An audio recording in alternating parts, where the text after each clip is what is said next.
하고 계십니다. 소위 산상수훈이라는 설교를 하는 마지막 부분입니다. 제자들은 다른 목회자들이 하는 것처럼 갖지 않고 다른 설교를 할 때 저게 무슨 말씀일까 아리송한 상황에 있고, 또는 어떤 사람들은 권위 있는 자 같아서 놀라기도 하였다라고 기록하기도 하였습니다. 마지막 설교는 24절과 같습니다. 모든 사람이 이 세상에 살면서 집을 짓는데 어떤 사람은 모래 위에 집을 짓고 어떤 사람은 반석 위에 집을 짓는다.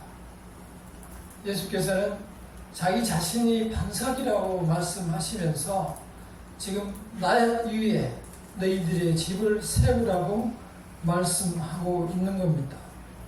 26절에서 나의 이 말을 듣고 행하지 아니하는 자는 그 집을 모래 위에 지은 어리석은 사람 같도다.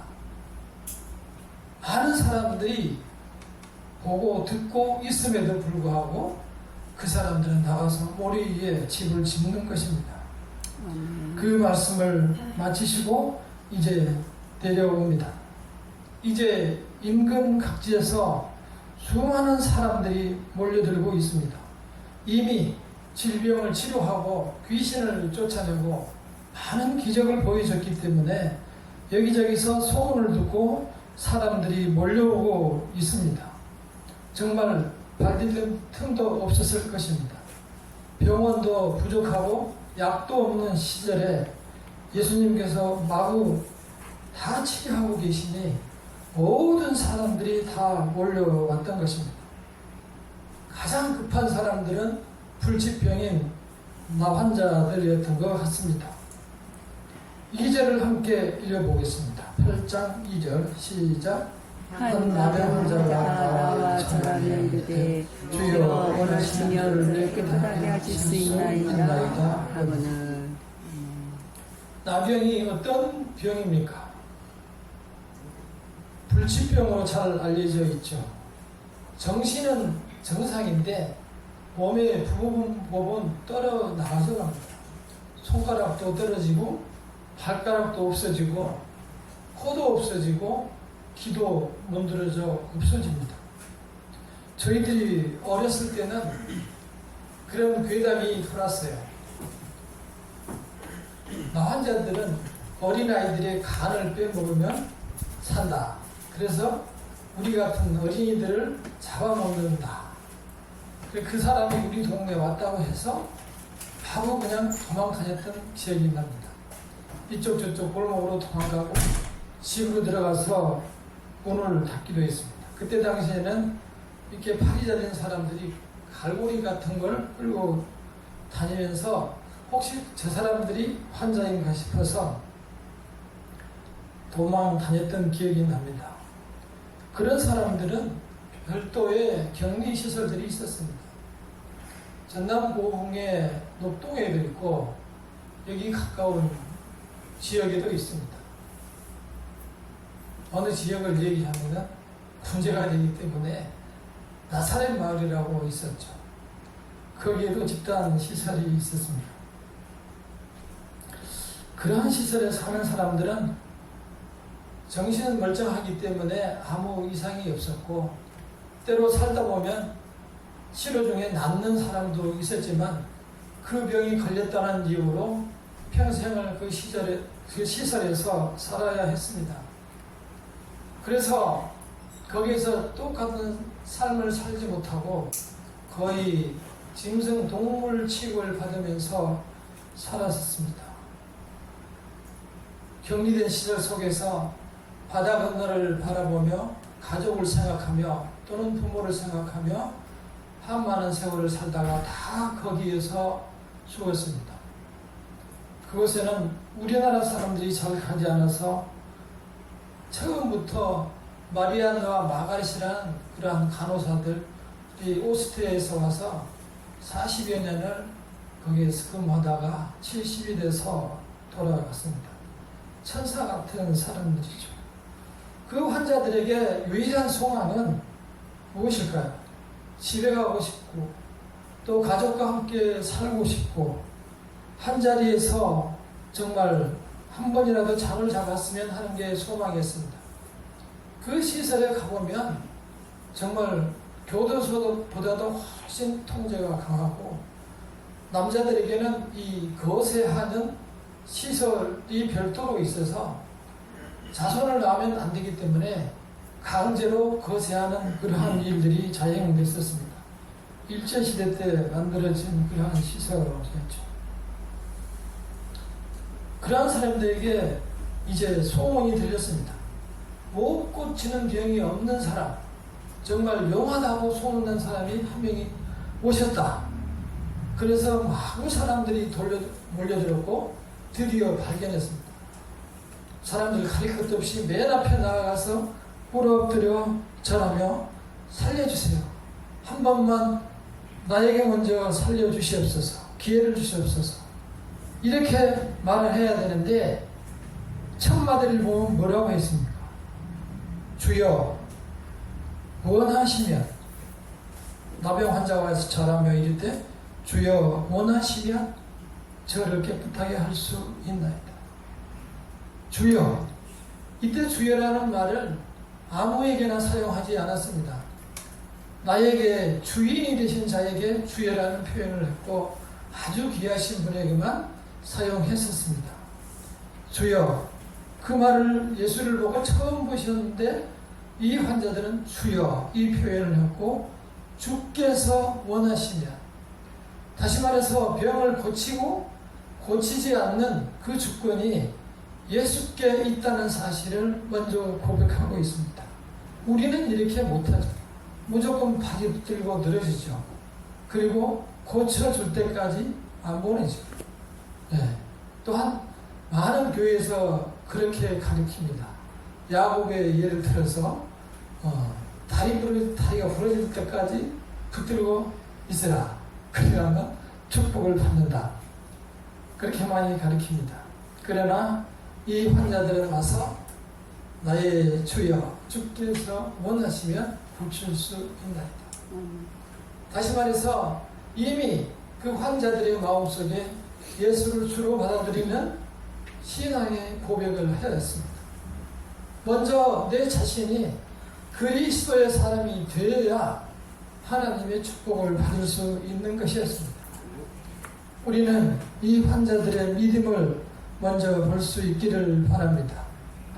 고칠 것인가 말 것인가, 살 것인가 죽을 것인가, 그러한 모든 결정권이 예수께 있다는 사실을 우리는 인정해야 합니다.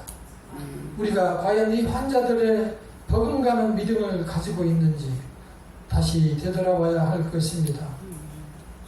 우리는 때로 세상에 살아가다가 내 마음대로 일이 안 되고 일이 꼬일 때 하나님 앞에 나와서 어찌 이런 일이 내게 일어났습니까?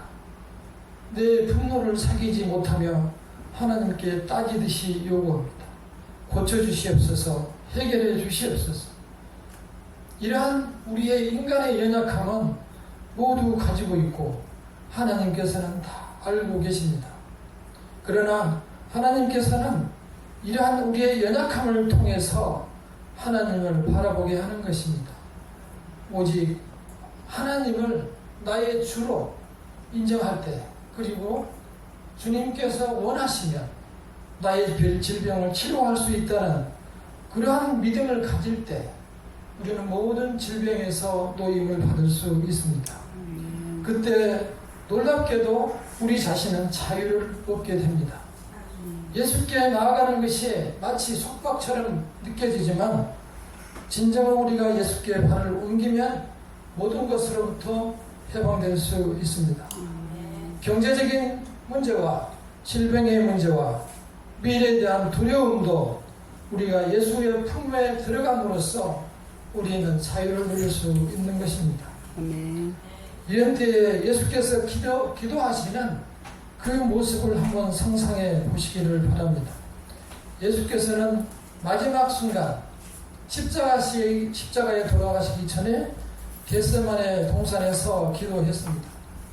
그 길은 아무도 대신해 줄 수 없고 아무도 함께 해줄 수 없는 오로지 예수께서만 감당해야 될 그 일이었습니다.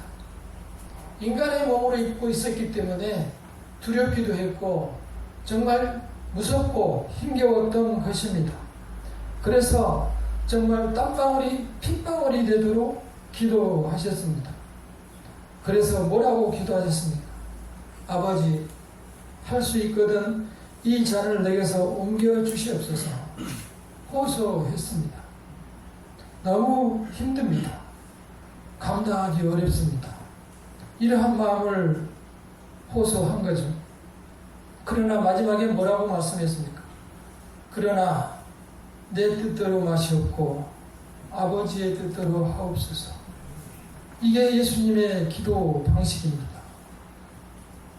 내가 예수님께 온전히 맡길 때 세상 모든 문제에 해결의 실마리가 열리게 되는 것입니다. 기도의 실패 원인은 우리가 우리의 욕심을 위하여 살아갈 때 기도가 실패하는 것입니다. 야고보서 4장 3절에 보면은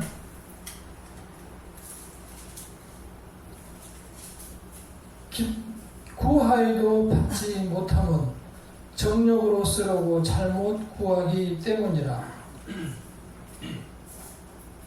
우리의 기도의 방향이 어디로 가야 되는지 말씀해 주고 있습니다. 이 나병 환자를 보시기 바랍니다. 자기 자신이 불치병인 줄을 알았습니다. 하나님 외에는 고칠 수 없다는 믿음을 가졌습니다. 그리고 내 자신에게 아버지의 뜻이 이루어지기를 바라고 기다렸습니다. 이 믿음을 우리가 본받아야 합니다. 늘 성령님과 동행하시면 우리에게는 이러한 문제가 오지 않을 뿐만 아니라 이러한 문제가 오더라도 극복해 나갈 수 있습니다. 우리의 생활과 삶 속에서 성령님과 더불어 살아가는 믿음을 소유하시기를 바랍니다. 아멘. 두 번째로 치료 과정을 보도록 하겠습니다. 치료 과정을 3절을 함께 읽어보겠습니다. 마태복음 8장 3절 시작. 예수께서 손을 내밀어 그에게 대시며 이르시되 내가 원하노니 깨끗함을 받으라 하시니 즉시 그의 마음이 깨끗하여지니라. 아멘. 원하시면 그랬더니 예수께서 대답하시기를 내가 원하노니 깨끗함을 받으라 하였더니 즉시 깨끗하여짐이라 하였습니다. 치료라고 할 것도 없이 너무 단순한 것이었습니다. 그냥 손을 대며 깨끗하여지라 하고 하였더니 깨끗해졌습니다. 떨어진 코가 다시 붙었고 손가락이 다시 났고 발가락이 다시 나서 온전한 사람이 되었습니다. 우리는 이러한 것을 보며 어떤 생각을 하게 됩니까? 정말 이러한 일이 왜 나에게는 일어나지 않을까? 수십 년 간절한 소망이 있는데 왜 나에게는 이러한 은혜를 주지 않을까? 하나님은 안 계시는가? 내 사업은 왜 이렇게 안 될까? 정말 하나님은 계시는 걸까? 그러한 고민을 많이 하게 됩니다. 우리는 먼저 내 자신에게 물어야 합니다. 내가 하나님과 얼마나 동행했는가? 하나님을 나의 구주로 받아들이며 살아가고 동행하며 살았는가? 수십 년 기도했지만 수십 년 동행하며 살았는지 우리는 내 자신의 믿음을 돌아봐야 하는 것입니다. 지금까지 동행한 적도 없는데 갑자기 하나님 앞에 와서 살려달라고 하면은 하나님께서는 내가 너를 모른다라고 할 것입니다. 우리의 믿음은 이 나환자에게서 나와야 합니다. 나환자처럼 주님, 아버지여, 나의 아버지여, 하나님과 나의 관계가 아버지와 아들의 관계로 회복될 때 우리의 관계도 회복될 수 있을 것입니다. 하나님 아버지께 은혜를 구하시기를 바랍니다. 아멘. 주님께서 말씀하실 때 바로 깨끗해졌습니다. 아마 주변 사람들이 박수치고 난리가 났을 겁니다. 아, 피부가 정말 이렇게 좋아졌네. 금방 이렇게 정말 나보다 힘이 세졌네. 여기저기 만져보고 난리가 났을 겁니다. 아마 예수께서는 이러한 일 자체가 일도 아니고 아무것도 아닙니다. 그냥 세상 사람들은 이 일로 생각하고 문제를 생각하고 평생 소원으로 살아가지만 예수께서는 아무것도 아니었습니다. 왜냐하면 그분은 하나님이셨기 때문입니다. 아멘. 예수께서 3년 동안 와서 보여주신 것은 천국이었습니다. 지금 이 모든 치료와 귀신을 쫓아내고 새로운 역사를 하는 것은 천국이 임했을 때 이러한 일이 있을 수 있다는 것을 보여주고 있는 것입니다. 지금 예수께서 오셨다는 것은 천국이 가까이 왔다는 사실을 보여주고 있는 것입니다. 예수께서 이 3년의 사역을 처음 시작하면서 회개하라 천국이 가까웠느니라 이 말로 시작했습니다. 다시 말해서 예수께서 오셔서 이러한 기적을 보여주신 것은 천국의 역사를 보여주고 있는 것입니다. 천국 외에는 지금까지 이런 일이 없었습니다. 천국에는 이러한 환자도 없고 슬픔도 없고 고통도 없고 눈물이 없고 죽음도 없고 영원히 살 수 있는 곳이라는 사실을 보여주고 있습니다. 모두가 건강한 모습으로 하나님 앞에서 행복한 생활을 살아갈 수 있다는 것을 보여줍니다. 이러한 기적을 계속해서 8번을 이 성경에서 말씀해 주고 있습니다. 이 요지는 바로 이것입니다. 내가 하나님이고 내가 예수님이고 나를 믿어야 천국에 갈 수 있다는 사실을 보여주는 것입니다. 예수께서 누구를 위하여 오셨다고 선언하셨습니까? 다시 한번 요한복음 3장 16절을 외워보겠습니다. 시작. 하나님이 세상을 이처럼 사랑하사 독생자를 주셨으니 이는 저를 믿는 자마다 멸망치 않고 영생을 얻게 하려 함이라. 아멘. 예수께서 이 세상에 오신 것은 모두가 구원받기 위해서 우리를 위하여 오셨다는 것을 증명하고 있습니다. 마지막으로 4절을 함께 읽어보도록 하겠습니다. 8장 4절입니다. 시작. 예수께서 이르시되 성과 아무에게도 이르지 말고 다만 가서 제사장에게 내 몸을 보이고 모세가 명한 예를 드려 그들에게 입증하라 하시니라. 아멘. 이 큰 뉴스를 아무에게도 알리지 마라. 아무에게도 알리지 마라고 했습니다. 우리가 생각하기에는 많이 알려서 많은 사람들이 구원받게 해야 할 텐데 왜 아무에게도 알리지 말라고 하셨을까요? 왜냐하면 그 결과를 예수께서 아시기 때문입니다. 사람들이 보통이 아닙니다. 웬만해선 믿지 않습니다. 원하기 때문에 예수께서는 알리지 말라고 한 것입니다. 왜냐하면 주어진 3년 예수께서는 자기의 사역을 하셔야 되기 때문에 사람들로 인해 가급적 덜 해를 받고 주의 사역을 끝내야 했기 때문입니다. 사람이 모습에 대해서 가장 적절한 표현을 한 사람이 소위 염세철학자라는 쇼펜하우어입니다. 사람들은 염세철학자라고 얘기하지만 실제 보면 그 사람처럼 인생을 정확하게 본 사람이 없습니다. 그분은 말합니다. 인간은 다른 사람을 죽여서 그 기름을 짜서 나의 구두를 닦는다고 하여도 용납할 것이다. 사람들은 그렇습니다. 정말 아름답다고 정말 그리고 착하고 선하고 멋지다고 생각할 수도 있지만 한편에서는 이렇게 사람을 비참하게 또는 가혹하게 사람을 죽일 수도 있는 것들이 인간입니다. 예수님의 말씀을 여전히 들으면서도 한쪽에서는 모래 위에 집을 짓는 것입니다. 어떤 사람들은 의심하면서도 예수님의 십자가 위에 집을 짓는 것입니다. 사람들은, 우리 주변에 같이 사는 사람들은 정말 만만치가 않는 사람들입니다. 항상 이맘때쯤 되면은 저는 트라우마가 있습니다. 전에도 한번 말씀드렸습니다만, 저 뒤에 산 밑에 살아갈 때 큰 홍수가 나졌습니다.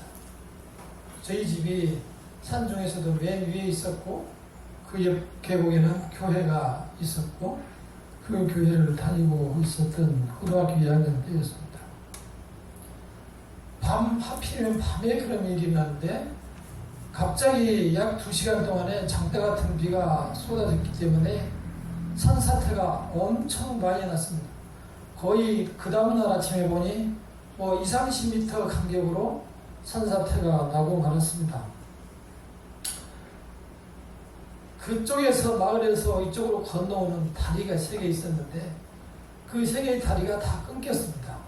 넘어올 수가 없습니다. 그래서 사람들은 그 산 밑에서 이쪽으로 도망갔다 저쪽으로 도망갔다 완전히 도가니 등지가 돼서 이제 피해 다닙니다. 저는 갑자기 우리 산 위에서 굴러드는 돌 때문에 피해 나와서 메리아스와 추리닝을 입은 상태로 계속 밤새 뛰어다녔습니다. 그 골목마다 물이 허리끝쯤까지 차가지고 사람들도 좀 튼튼하고 넓은 데로 이리저리 도망가는 그러한 상황이었습니다.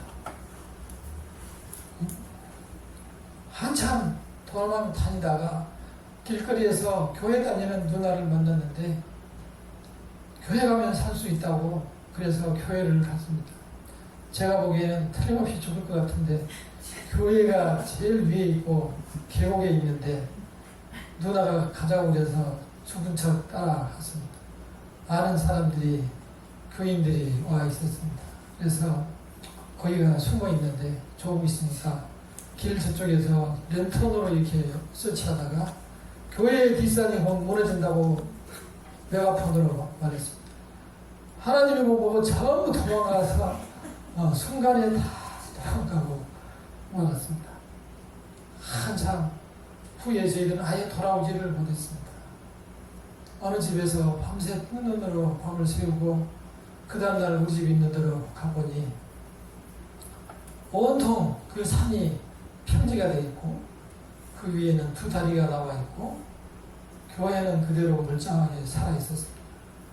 교회에 있었으면 살았을 것입니다. 그러나 우리의 믿음은 그를 지킬 수가 없었습니다. 그래서 그 후로 사람들은 튼튼한 아파트를 짓고 저도 이사가고 다 이사를 갔습니다. 거기에서만 17명이 죽었어요. 그래서 이제 안전하게 살아간다고 생각하지만 재작년에는 그 안양천이 다시 엄청나게 불고 범람하기 직전이었습니다. 저는 약 30cm 남은 거를 봤는데 사실은 얼마 전에 알은 얘기지만 거기 삼각주에서 범람을 해서 아파트 1층까지 물이 들어갔다고 합니다. 아파트 가격이 떨어질까 봐서 말을 안 하는 거죠. 어쨌든 인간의 능력은 늘 쌓아 올려도 하나님께서 마음을 먹으면 아무것도 아닙니다. 그것을 믿고 우리는 평생 이렇게 살 것이라고 자신 있게 살아갑니다. 내 계획과 내 사업이 성공하고 내 질병이 고쳐졌을 때 정말 나는 온전한 하나님의 사람이 되는가? 또 온전히 하나님을 나의 구주로 모시는가? 조금 전에 말씀드린 대로 인간의 버티기도 만만치 않습니다. 그렇다고 해서 겁을 준다고 해서 인간이 돌아오지 않습니다. 다시 성을 쌓고 다시 한번 일어서서 해보자라고 해서 우리가 살아갈 방법을 찾습니다. 우리는 하나님 앞에 온전히 돌아가기 전까지는 완전한 행복을 누릴 수 없습니다. 늘 불안 속에 인생을 마감하게 됐고 많은 사람들이 그러다가 갔습니다. 이제 성경에서 말씀하고 있습니다. 예수께서는 제사장에게 보이라 라고 말했습니다. 제사장은 율법을 가르치고 지도하고 율법에 따라서 나한 자를 판정하는 사람이었습니다. 그래서 예수께서는 율법을 완전히 지켰다는 사실을 보여주시고 또 한 가지 제사장에게 깨닫게 한 것이 있습니다. 너희들이 아무리 그렇게 해봐야 소용이 없는 것이다. 아무리 환자를 따로 분리하고 수용해서 살겠다고 해도 소용없는 것이다. 그 불치병, 나환, 문둥병은 이렇게 치료하는 사람이 따로 있는 거야. 예수께서는 그 종교 지도자, 제사장에게 가서 보여달라고 하는 것은 그것을 얘기해 주는 겁니다. 이제 인간의 통치가 아니고 인간의 율법이 아니고 예수 그리스도의 통치를 완전히 믿고 예수께 돌아오라는 것입니다. 그래서 그로부터는 율법이 힘을 잃게 되는 것입니다. 예수께서는 율법을 지키셨고 또 율법에서 부족한 영원한 영생의 문제를 이렇게 해결해 주고 있기 때문입니다. 예수께서 오셔서 첫 마디가 회개하라 천국이 가까웠다 라고 말씀하신 것처럼 이렇게 천국의 모습을 보여주고 있는 것입니다. 그러나 끝까지 예수님의 인간의 강력함은 나타납니다. 마태복음, 우리가 보고 있는 마태복음 25장, 마태복음 25장 26장 57절을 보면 마태복음 26장 57절을 보면 예수를 잡은 자들이 그를 끌고 대제사장 가야바에게로 가니 거기서 서기관과 장로들이 모여 있더라. 그 예수를 맨 먼저 끌어간 곳이 대제사장에게로 끌고 갔습니다. 그 두 대제사장들로 왔다 갔다 하다가 빌라도의 법정으로 왔다 갔다 하다가 이제 그 다음날 예수께서는 돌아가시게 된 거죠. 결국 이러한 종교 지도자들에 의해서 최종적으로 예수께서는 떠나시게 됩니다. 이들과 같이 오늘날 우리 주변 환경을 보면 특히 기독교 종교 지도자들을 보면 정말 안타깝고 그 시대와 너무 유사해서 불안하고 걱정스럽습니다. 성도님들은 오로지 하나님만 의지하고 승리하시기를 바랍니다. 인간에게는 믿을 사람이 없습니다. 모두 부족한 사람들입니다. 모두 하나님 앞에 죄인들입니다. 오직 주님만을 의지하시기를 바랍니다. 말씀을 줄이겠습니다. 예수께서 기적을 보여주시는 이유는 자신의 능력을 보여주기 위해서가 아닙니다. 인간으로서는 도저히 치료할 수 없는 불치병들을 하나님께서는 치료할 수 있다는 사실을 보여주고 이제 천국이 가까이 왔다는 사실을 보여주기 위한 것이었습니다. 그 예수님보다도 6개월 빨리 와서 회개하라 천국이 가까웠다라고 강력하게 외친 사람이 누구였습니까? 세례 요한이었습니다. 세례 요한도 참으로 비참한 만류를 맞게 되었습니다. 마지막 감옥에서 이제 죽기 얼마 전에 그도 뭔가 궁금했습니다. 틀림없이 예수께서 능력을 행사하고 다니는데 과연 저 사람이 맞을까? 감옥에 있으면서도 궁금했습니다. 그래서 자기 제자들을 시켜서 예수께 한번 살짝 물어보고 오라고 보냅니다. 마태복음 11장 3절에 보면 이렇게 질문을 보냅니다. 예수께 여짜오되 오실 그이가 당신이오니까 우리가 다른 일을 더 기다려야 합니까? 이렇게 물어봅니다. 그때 예수께서 요한에게 이렇게 말해라 라고 답합니다. 11장 5절에 보면 맹인이 보며 못 걷는 사람이 걸으며 나병 환자가 깨끗함을 받으며 못 듣는 자가 들으며 죽은 자가 살아나며 가난한 자에게 복음이 전파된다 하라. 이렇게 전하라고 말합니다. 이걸 믿고 요한은 편한 마음으로 가게 됐고, 이 세상이 천국이 가까이 왔다는 사실은 전파되었고, 오늘 우리는 그 복음을 듣고 있는 것입니다. 그래서 마태복음 8장 17절을 함께 읽어보겠습니다. 마태복음 8장 17절 시작. 이는 선지자 이사야를 통하여 하신 말씀에 우리의 연약한 것을 친히 동감하시고 병을 짊어 지셨도다 함을 이루려 하십니다. 예수께서 오시기 700여 년 전에 이사야 선지자가 써놓은 그 말씀이 드디어 이루어졌음을 마태복음에서 증명하고 있습니다. 우리가 살아가면서 인간의 모습으로 세상에 오염되고 죄에 물들어서 타락한 모습으로 살아갑니다. 그러다 보니 여러 질병에 걸리고 인간적으로 여러 가지 일 때문에 넘어지고 쓰러질 때가 많이 있습니다. 그러할 때마다 우리의 연약함을 하나님께 맡겨야 합니다. 우리의 질병에 대해서 예수께 의지해야 합니다. 그 연약함, 그 모든 우리의 질고를 짊어지신 예수께 우리의 짐을 내려주셔야 합니다. 우리 질병도 우리의 모든 강구도 예수께서는 받아주실 준비가 되어 있습니다. 우리의 모든 세상 일도 나약함도 다 의지하시기 바랍니다. 나 환자에게 배우시기 바랍니다. 주여, 주께서 원하시면 나을 수 있습니다. 이 고백을 나의 고백으로 받으시기를 바랍니다. 문제는 그것입니다. 우리가 믿음이 있느냐는 것입니다. 내가 먼저 주님을 나의 구주로 믿을 때 그리스도께서는 정말 선한 아버지처럼 우리에게 아버지가 되어 주십니다. 주의 은혜가 성도님께 함께 하시기를 간절히 축복합니다. 여호와 라파 치료의 하나님께서 우리 성도님과 함께 하시기를 간절히 기도합니다. 하나님을 깊이 믿으시기를 바랍니다. 다 같이 기도하겠습니다. 예수님은 나의 구주가 되십니다.